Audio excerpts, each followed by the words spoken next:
The Mimizone still working, Zanza's existence, Malus returning, Mobius creation, golden motes, it's all connected. This changes everything, or rather explains everything since Xenoblade 1 all the way up to 2, 3 and Cross. Spoilers for all of them obviously, and some brief casual mentions of just terms of Xenogears and Xenosaga, but no spoilers, for the sake of veteran comparisons. Hello, welcome back. Sorry for my absence, let's get straight to the point. How the new lore, or rather revelations in the epilogue of Xenoblade Cross also explains the inner working of said worlds. Seriously, it's a bigger picture than what it seemed at first glance. In a few words, the nexus between worlds is the framework behind memory space, origin, Mobius, golden motes, and so much more. This is organized in the following small topic sections. Please stay for the whole video. There is the nexus, a space in between, a higher dimension where all the energy, consciousness and souls of all the universes reside or arrive to and converge. Something like the imaginary numbers domain. In our terms, the afterlife shared by all universes, the place after the physical world.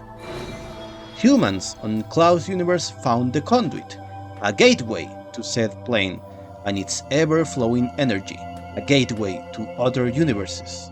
The highly advanced biocomputer, the Trinity processor, was connected to the conduit to study and control it, hence access to the infinite energy of its far-flung dimension for their use. The Trinity processor, especially Ontos, the administrator/arbiter, gets access to said dimension, where souls of all universes converge, while Numa mostly got the role of channeling the energy. It seems we finally got an answer to how and where Albis stored data and souls. Like the UMN built on top of the imaginary numbers domain, Ontos uses the infrastructure or part of this dimension to build memory space, a segment of this world under his domain. Think of it like cloud storage using the afterlife. Storage in words of light, aka photons. We saw Ontos talking to Shulk in memory space after his soul left his body due to Sansa. So this is where he was. He said that this world was created so they, Sansa and Maineth, could continue to exist. So, the whole sealed world of Bionis was made by Albis in a split second in order to give them vessels? Or he meant just memory space within the Nexus to protect his users from the consequences of the failed experiment? Or from losing themselves in the stream? That's a possibility now. What matters is that this realm of consciousness is finally confirmed not being a virtual world, but an ethereal dimension administrated like one, within the Nexus. Or maybe it's just the rift entirely, not a section. Or a doorstep dimension to the Nexus. The world was said to be sealed though. Who knows? But it is a crossroad between worlds, and explains his control over the fabric of reality there. Only Klaus' soul appeared to be there, while his body was in all rest, and we know the fog its beings being projected into another world. Klaus couldn't die, as his soul persisted. Are both Bionis and Allrest partially in the rift, explaining how they reappeared in the real world? Only people in these worlds connected to memory space or the Nexus have been shown to die in light modes. As explained by Albis and El, you can't survive for much time in said dimension as a soul/consciousness. You would be assimilated by it, aka absorbed into the collective unconscious. So you need a body or vessel to keep your individuality and essence. Examples would be Sansa and Maineth needing to inhabit a body underworld, Void needing a vessel as well in the form of the Beta, Alpha 2 using both Nile and an ion-like artifice, Mimizone tech stated to be a copy of an older mechanism, Lau losing his Mimizone didn't last long in there, Husks from Ionios, origin metal thanks to Ontos again, or some fog beasts possessing creatures, or souls using objects, or swords. Yes, this is like cloud gaming.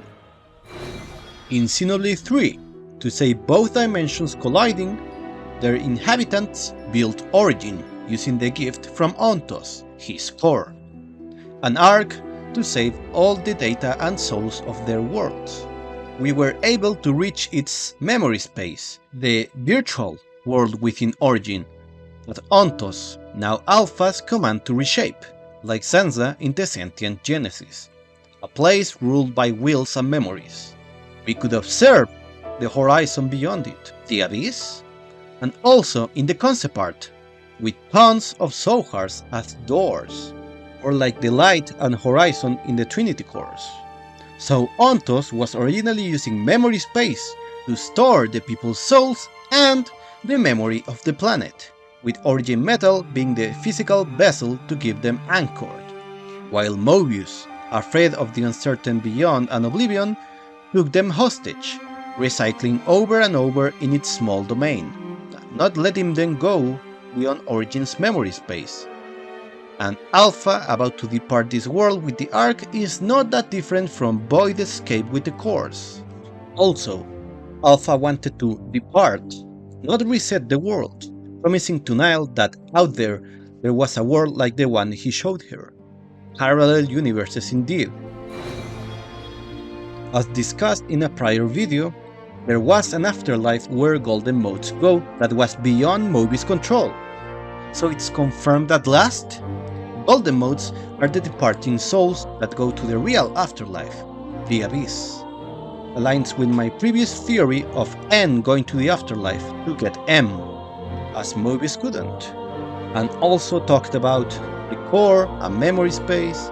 This is the afterlife.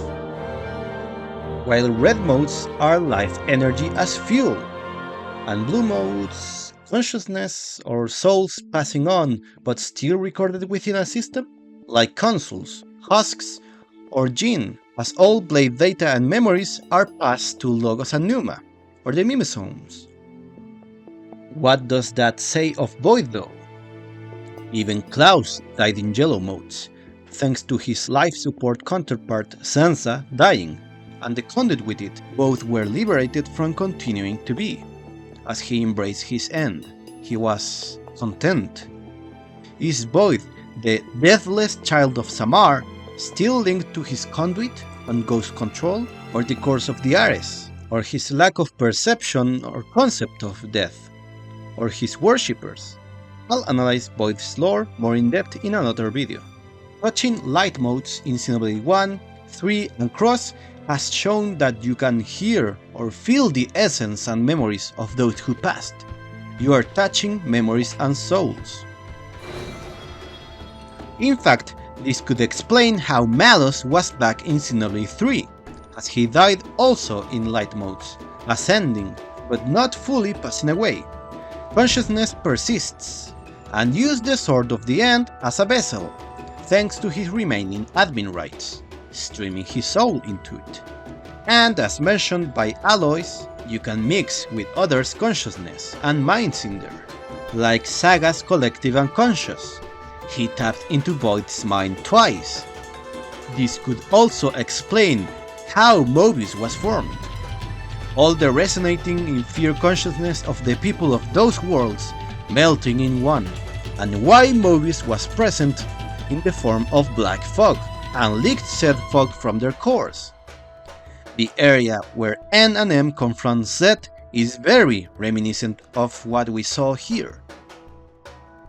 But here, Mobius was blocking the exit of the tunnel,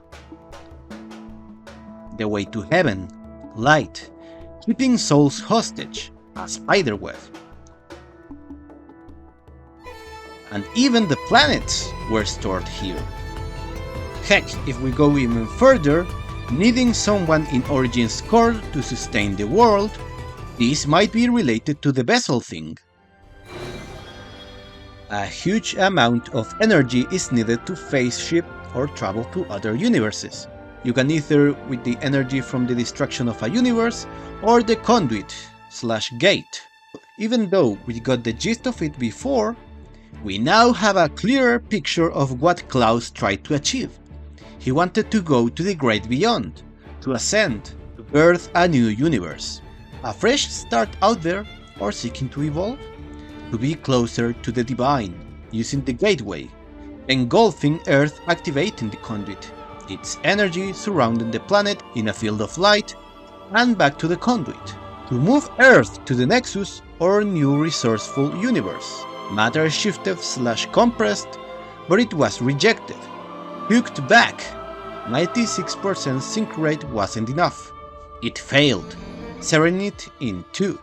The massive energy displacement destroyed the universe, and sent things to different ones. He sent most of humanity, but him, to the nexus. He who hated the egoistic humanity the most and wanted to ascend, was the one left behind. Divine punishment?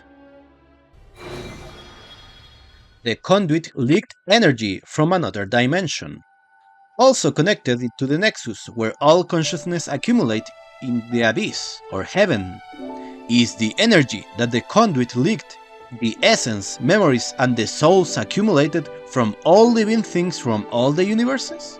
Are we using the death as fuel? The collective unconscious? If that's the case, then Origin in Ionios using the souls and memories of its own inhabitants to sustain itself makes sense with this in mind.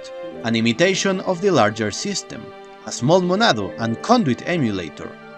Or is this abyss a higher domain above both the physical and afterlife worlds? But still, all souls seem to be going there. He said himself, that place could be the path of heaven. And boy, is it a wonderful place. Massive amounts of energy are needed to escape Mira. White light being phase shift confirmed. And the energy displacement from the destruction of a universe can send stuff directly to other worlds. No nexus required? So the Icarus ship from Klaus' Exodus could have survived. Klaus himself told us. Many people and many things disappeared into distant dimensions.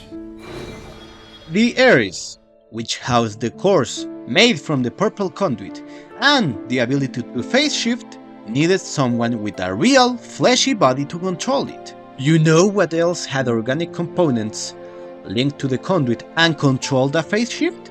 The Trinity processor. The dots all join up. We are getting a clearer picture of the rules that govern the Xenoblade universe. There's still more! 6 cores that Void needed to escape the universe's destruction by the ghosts, and travel to another one. You know what else had 6 cores? Not just the amount of Ouroboros and the big Ouroboros, but Origin's core, and even Ion. 6 cores, and once it was restarted, it merged the worlds through a phase shift, correcting the failed phase shift of Klaus. The world is whole again, in the new unified universe. One of many. I'm not saying the cores of Origin are the same. On the contrary, they are so much more. But one thing is clear. Aloys said the cores were the Ares souls. And from Origin, we know these cores are souls. In Void Memory Scene, we see an important word. Distilling. Also, components in the archives. Did Void extract a soul from the conduit? True. God? God is real too? Another wave existence situation?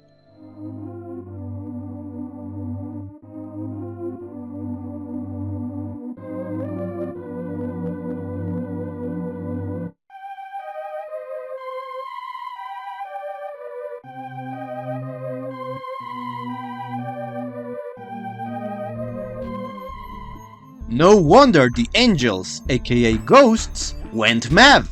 Heresy, stealing the divine. So this autonomous corrective system is pursuing the course. The ghost conflict isn't over. Elma's race found the remains of the Ares and rebooted, attracting both Void and the ghosts. Going back to the conduit. Why is it purple? Electromagnetic spectrum? how the conduit looks differs between universes?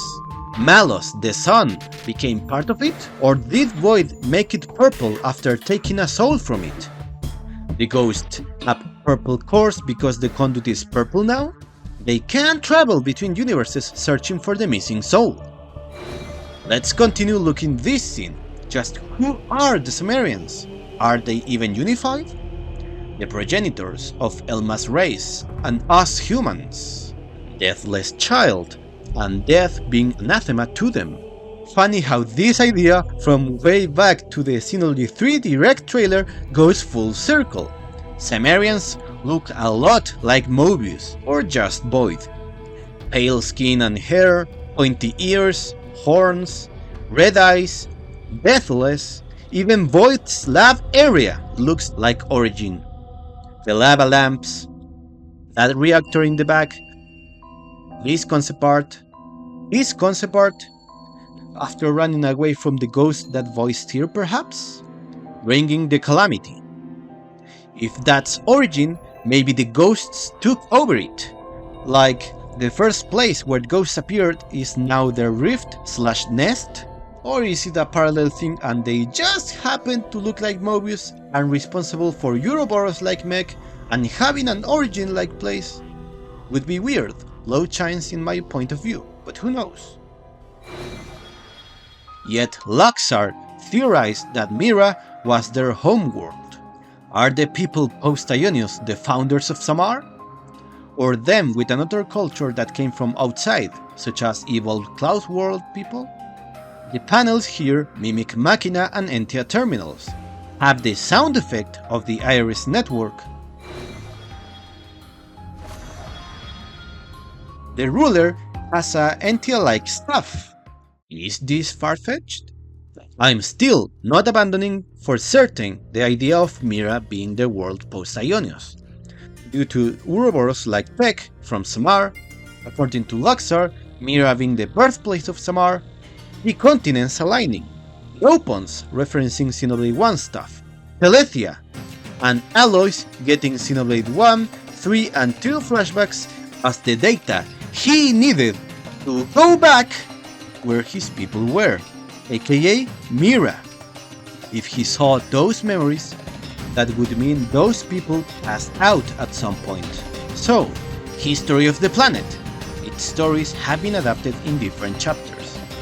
So X is in the very far future, and not that the events are in parallel, or that's how I interpret it.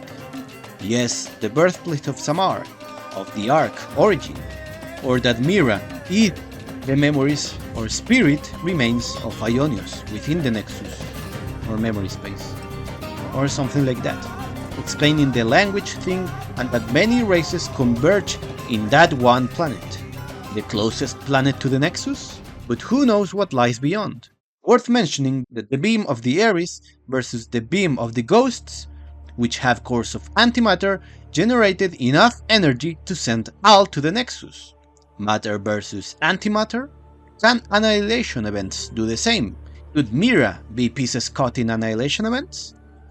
Although everything in Ionios was still in Origin's control and domain, so I doubt that. Or that, as hinted by Nail Nile, there is still something about that planet, aside from the Nexus. Many different races ended up in there, after a flash of light, phase transition.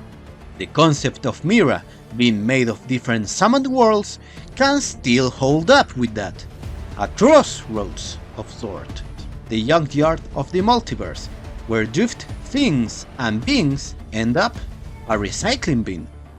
The landmass Volitaris that Void summoned from another plane came through a rift in space, surrounded by black fog. The interior has black fog, and speaking of fog, Earth's destruction severed his connection to the Vita. The area is filled with black fog.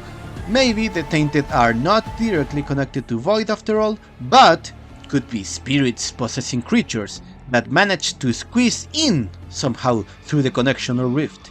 Maybe, not confirmed nor important right now. This truly is Xenoblade 10. Xenoblade Cross complements Xenoblade 3, and Xenoblade 3 complements Xenoblade Cross. I wonder what the next ones will add to the saga. What is this new planet? An unrelated one? The clue system? The world shown in Future Redeem, with debris of the 2 orbital rings and stations? A Xenogears and Xenosaga tribute? Space Time Blender, so Mira in the past? Who knows? To summarize, this world between worlds, where all the souls and memories of all universes converge and mix in the stream, would be where the admin of the Trinity processor that was connected to the conduit, Hontos, built memory space, storing Sansa and Maine's souls upon the accident, or where Shulk's soul was after Sansa took over, and later, connected to Origin, might have used to store the souls of Bionis and Allrest. And it would be here, where they all mixed up and formed Mobius, which would hijack Origin, the physical vessel of those souls, and block the way to true heaven. Also the higher plane, where light modes, like the homecoming ones, beyond Mobius control, or Malos dying in Xenoblade 2 go. Your essence cannot survive individually for too long in there. You need a physical vessel, like a Mimosome or the Vita. And perhaps the energy from the conduit's dimension is indeed the energy from all the accumulated souls of all the universes, or God itself. The 6 cores might be a soul from the conduit. Are Samaarians, the Mobius race, born from Origin? You can use the nexus to travel to other connected universe, or use the energy displacement of a dying universe. Next, some Xenogears and Saga concepts and interview quotes, or you can leave now. You can also check out these 2 videos that I would say have aged well. I wonder what surprises await us. And what's next? Xenoblade 4, Xenoblade Cross 2, Xenoblade 11, can't wait for what's next for the saga. Origin Saga, Samaarian Saga? Let's end this with some interesting in retrospective interview quotes. These ideas were already present in Xenogears' perfect works, as the Zohar existed separate from the universe and was even older. The whole thing of a galaxy federation, internal planes and space logic being rewritten, space displacement mode, an entity destroying the world in the process of trialing to another one, the entity trapped inside a mech, and in Xenosaga, with the whole imaginary numbers domain and higher domain divisions and workings. We already saw Ghost and Gnosis parallels, the Bible, and probably part of the cut content of the original ending of Xenoblade 1, as Nintendo staff members didn't understand it, because they lacked prior knowledge. Here's some interesting quotes.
But in the end, no need to hide it anymore, Xenoblade Cross is canon. But you ran away.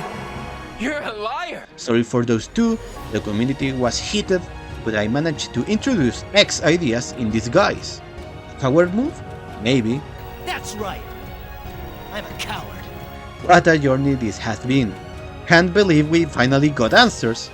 Of course, I'm biased because of many theory confirmations, but still, we are all eager to see more. Of Samar, of Flu, of the ghosts. They are not throwing out X. Anyways, that would be for today. Have a good one.